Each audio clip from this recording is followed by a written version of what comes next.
excited ako sa ituturo mo sa akin ngayon. Siyempre, importante yan, magagamit natin yan sa Batang Quiapo. Oo. Hindi pa, aminin ko, hindi pa talaga ako, hindi pa talaga ako sanay makapag-fight scene. No, kasi Jorel, yung kailangan maintindihan ng mga tao, yung fight scene sa pelikula, sa TV, ibang-iba kaysa sa totoong buhay. Oo, talagang may ibang galaw yun eh. Pero hindi naman yung sa akin na yung mga galawan ng bida, tsaka tutis, tsaka stanza, hindi kailangan pare-parehas yung Minsan kasi nasa training eh. Nasa training yun kung ano yung tinuro sa'yo. So minsan kung anong level yan yung nagtuturo sa'yo. Kung ano yung goons ang nagturo sa'yo, o stuntman ang nagturo sa'yo. Pati sa paghawak ng baril may iba. Ibang hawak eh. So guys, sakto to itong gagawin namin dito sa Anytime Fitness Project for Pete Wasson Branch. Tuturuan tayo sa vlog ni Brother Ricardo Cepeda kung ano yung tamang galawan, lalo na kung sa Batang Quiapo. Iba yung mga kapaitsin namin. Yung last time, si Senator Lapid yung kapaitsin ko. Naku, ang sarap maka-sight scene si Senator Lapid. Oh, first time ko kasi yun nga may nagtatanong sa akin, tumatama ba yung suntok? Hindi, kasi tinulak ako ni Senator Lapid. May technique siya para ready ka eh. And then nung off-cam, may kinikwento sa akin si Brother Rick. Jorel, iba yung galawan ng bida, saka iba yung galawan ng guns. Well, lumalabas lang eh. Lumalabas lang yun bro eh. Lumalabas lang eh. Depende kung saan ang background mo, sino nagturo sa'yo. Ayun, siyempre makikinig tayo sa sa mga nakasama ni talagang FPJ. Well, anyway guys, I'm so excited na makabalik kami dito sa Anytime Fitness Pete Wasson Branch Project 4. And mamaya lang makakausap natin si Brother Marco, yung marketing nila dito sa ambassador. Si Mark is the brand ambassador. Brand ambassador ng Anytime Fitness. Laki ng katawan nito, brother, no? Oo. Pero yung katawan niya, yung tinatawag na katawang pang-romansa. Katawang pang-romansa. Looks pa lang pang-romansa naman talaga. Kubigs na kubigs. So guys, follow nyo yung Anytime Fitness Project for Pete Wasson Branch. Dito po ako nag-workout. At madalas kami dito ni Brother Ricardo Cepeda. So ngayon, tuturo namin kayo dito. Quick lang, pipitik tayo ng mga shots ang equipments na dito. Tapos, tuturuan na tayo. The legendary Ricardo Cepeda. Tips lang ha, hindi ko sinasabi expert ako pero from 34 years of experience na doing action films, share ko sa iyo yung alam ko. Yun, napaka-humble. I'm so honored na ikaw ang magtuturo sa amin. Siyempre, alam mo, kahit walop lang, turuan ako ni Ricardo Cepeda, good na ako eh. Tapos may konting uppercut. Hadouken! Guys, let's go! Tara, let's! Kausapin natin si Marco.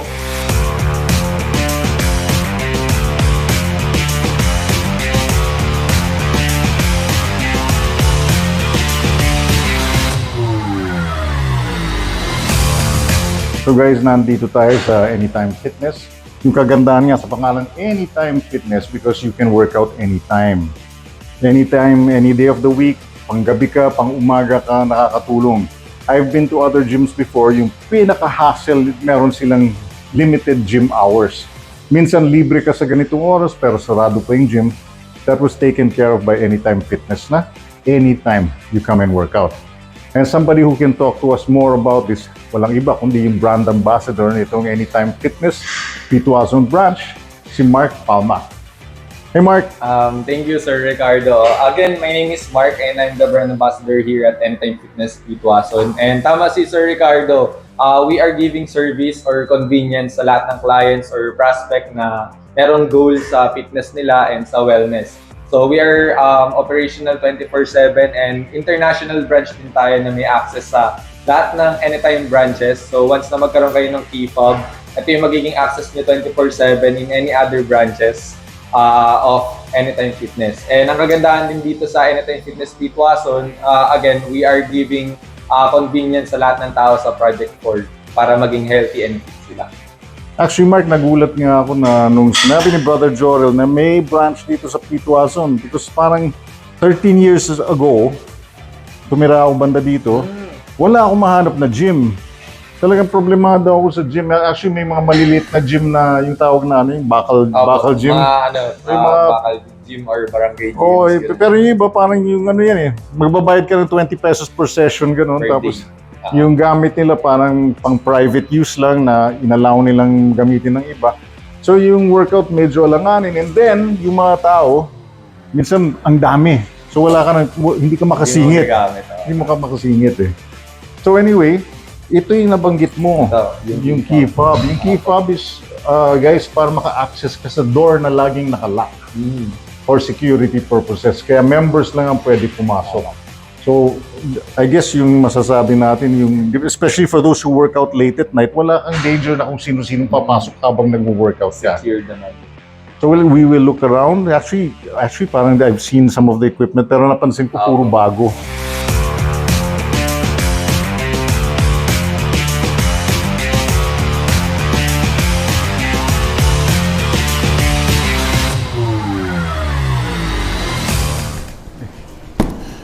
Kaya yung hips eh. Kaya pati sa uppercut. Diba? Uy, lakas mo, brother. Hindi kasi kasama Oo, kasama to. hindi ng braso eh. Kaya pag dinadaya mo rin sa shooting, sa taping, kailangan kasama to para mo malakas. Kasi ito, pag ito, yun lang eh. Walang dating, no? Pero pag sinama mo ang katukot, kaya nagpipivot ito eh. Kaya yung tatlo bro, straight, hook, uppercut. Nagdidip ka pa eh. Yun ang tatlong basic lang eh.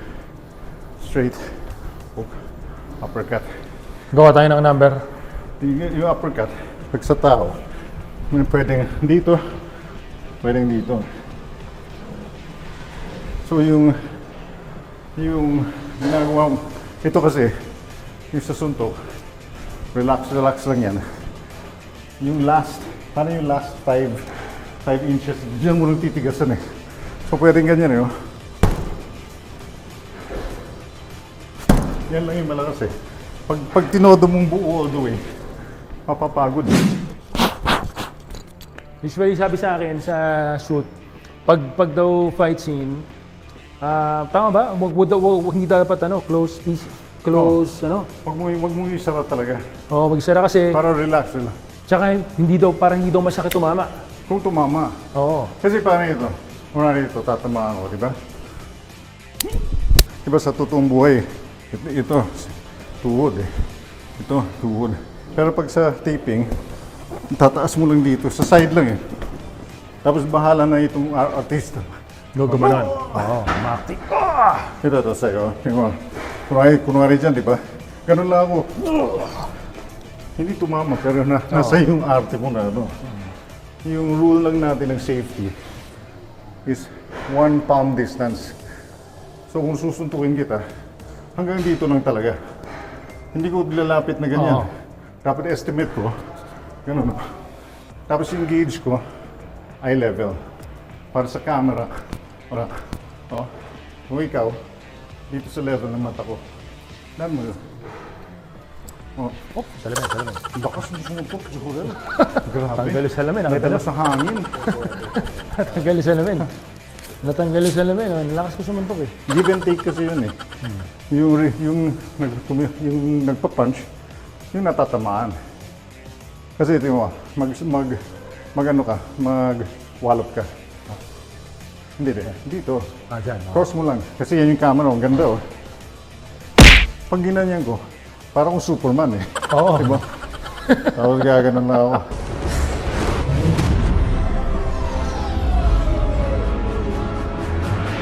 Nasa acting ko na yan. Nasa acting. Pero gawin mo isa uli.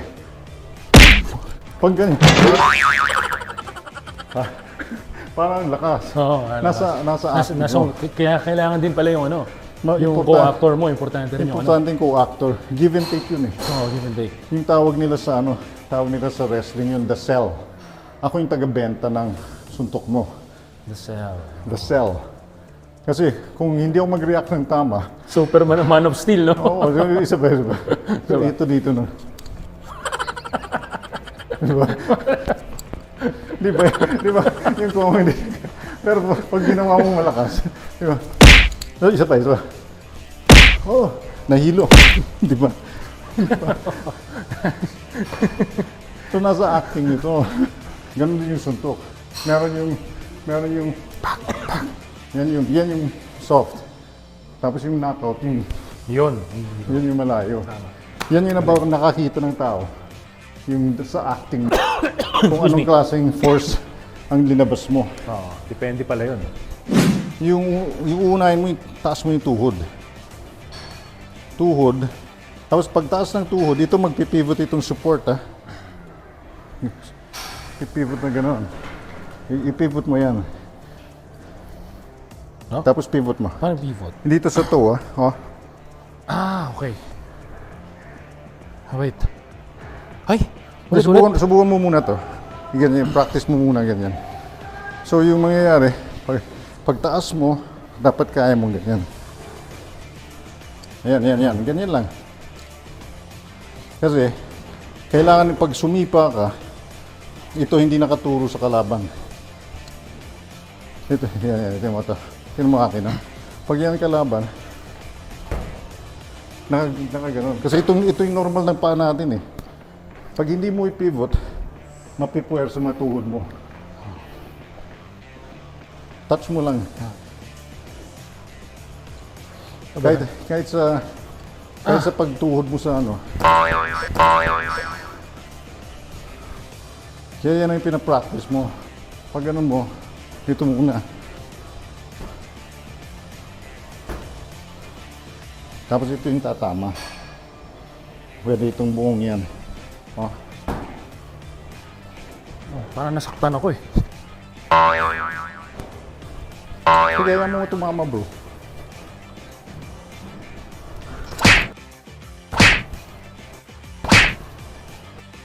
Kasi ganun din sa side kick, bro, eh.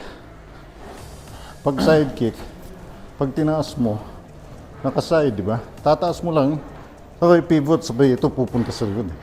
Karate side kick yun, eh. Side kick. Oh, dapat yan, tama yan, nakatalikod na yung, yan. Kasi pang ganun lang yan, eh, oh. Ito yan, kailangan stretching yan pag gagawin mo. Pero normally sa TV, bihira na ginagamit ng sipa, eh, kasi ano, maliit yung screen, eh. So kung gumawa tayo ng routine, number, 3 numbers lang. Sinong unang ano? Ikaw. So kung ano, ako, straight. Dahil nandiyan yung camera, dito kita susundukin. Gaganon ako. O, gaganon ka. See? Tapos pag ito kukunin ko to, dito babalik sa kaliwa. Dito naman. Eh, open na ako dito. So dito ka na papatama. Diba? Diba? Katama ka talaga. O, sige. Oh. Hindi, yung camera, huli yan, eh. Dapat dito Halatang siya. hindi mo tinamaan, eh. Pag nandiyan yung camera, hindi mawawala. Dito mo dadaan yung walap mo. Ah, okay. Diba? Dito mo. Hindi mo nawawala pag ganyan. Straight mo lang dito. Okay. Tapos gaganon ako. Ang ganda yan sa screen. Eh. O yan, nag-hit mo. Tapos ito, pwede mo isuntok dito. Patama mo. Tapos ganon ako. Diba? Paano ganti mo sa akin nun? Ha? So kung ako, kunwari so sinapak mo ako, diba? Yan yung last, diba? Oo. Tapos ako naman, ito dinaan ko lang sa ano eh. Ikaw ang bahala umarte no. Pok, di ba? Tapos pwede ko nang dikunin dito, pak. Basta nandiyan yung camera, pwede ko yung swing wide. Pag winalop mo, halat kita yung distansya eh. Pero pag straight mo dito, sa camera ang daya oh. Tingnan mo. Diyan ka. O, so angle na tayo dyan. Siya tayo. Yan oh, kunwari po walop mo, yung straight dito. O yan oh. Tapos walop dito. Ay dito, yan, ito. Sasama ko na yan. Tapos ito, ang ganda ng camera, oh, dito makukunin sa katawan. Yan, yung daya ko, tatakpan ko yung camera na gano'n. Diba? Tapos ito na ako. Pok! Diba? Malayo eh, pero Saan ang suntok ko sa akin nun? Pag gano'n ko. pag gano'n, nilalaan dyan yung camera, pwede ko nang dayahin dito na straight ko dito. Tapos ito na daya, oh. Oo, pwede. O, sige. Yan na lang. Oo. Dahil natin isang rehearsal. So, anim yun. Ani. Ako muna. O, dyan ang camera, ha. Tingnan mo kung nakikita camera, basta yung camera. O, dito lang, naputpok. Layo, bro, eh. Boom! Kailangan, yung distance mo sa akin, ito, yan ang magiging ending yan, eh. Para sa camera. So, testing mo yung distance mo. Okay. Basta yung layo is, dito mo ipapano. O, tapos ito, cross mo na dito. Hindi kailangan yan mo dito. See, para sa camera, nakita niya to, sumama ako ng ganyan, parang tinamaan ako. Sige. Hindi, straight mo, straight mo. Straight? Huwag mo i-hook. Straight mo lang dito. Ito. Di ba? Sa camera, ang ganda nun. Kasi galing dito, gumulong. Mukhang ano eh. Tingnan mo sa camera. Kailangan dyan, oh. Ganyan ka. Oh, Okay tama yan, yan, eh. Oh. Tama yan, eh. Basta yung acting ko. Pasok yan sa camera. Tapos yan, katawan na. Tapos ako na. Oh. Tapos, pwede pa. Ayan. So guys, yan na muna. Please try to digest yan. Yan yung aming part 1 na movie and cinematic fighting techniques para lang hindi masaktan yung mga artista and yet effective siya on screen. Part 1 pa lang yan, ha? Part 1 pa lang, may mga ibang malilit na iba para sa mga advanced eh. Marami pa kaming mapapanood sa iyong vlog, Brother Rick. Salamat, Brother Jorel. Thank you for taking part in this. And salamat at sana nakatulong yung mga tips ko sa'yo. Yes, definitely gagamitin ko yan sa Batang Quiapo. Oo. Lalo na yung tinuro mo sa akin na dapat pala pag sumusunto ka, may sigaw din dapat May sa sigaw, ano. para Oo, yung ano, malakas ang dating sa audience and then yung kapwa-artista mo, alam niya sa eksena na may parating. Oo. Important. Kasi pag di ka sumigaw, Superman ang dating. ha? Oo. Pag ginanyan ko, parang akong Superman eh. Oo. Diba? Tapos gaganon na ako. So kailangan kasama yung facial expression talaga. Tapos may lalagyan mo na sound. Ayan. Diba? No, isa pa. Oh, nahilo. Diba? Ayan guys, abangan niyo po kami sa Batang Quiapo. Anong oras, Brother Rick? 8 p.m. Monday to Friday and then may replays on YouTube. Ayan, starring ang aming mahal na direktor kaibigan, Coco Martin. Coco Martin. Talaga ang galing-galing ng Coco Martin from learning from ang probinsyano, Batang Quiapo, ang layo ng growth ni Direk Coco Martin. Oo, ibang-iba talaga ngayon. Alright? So, Mr. Wu, abangan ka namin. Abangan niyo po si Lieutenant Samonte. Monday to Friday. Batang Quiapo po, huwag niyo kalimutan. Monday to Friday. Ayan. And please subscribe to Ricardo Cepeda YouTube channel and mag-follow po kayo sa kanyang Facebook page, Ricardo Cepeda. And i-follow niyo rin po ako, Jorel Ramirez. Ang aking YouTube channel, Jorel Ramirez din. And i-follow niyo rin po ang official Facebook page ni Direk Coco Martin. Hanapin niyo rin po, Real Coco Martin. Ayan, sa mga nagtatanong po, bumalik na po. Marami kasing gumawa ng channel na Coco Martin. Oo, Yung kanyang dami. is Real Coco Martin. Yan po ang official Facebook page ni Coco Martin, Real Coco Martin. Yung mga Coco Martin, tsaka Coco Martin official, hindi po totoo yan, ha? Oh, mga fans yun. Fans talaga, Real Coco Martin, yan po yung follow nyo. Alright guys, maraming salamat, kita-kits po sa episode 2 ng vlog namin ni Ricardo Cepeda.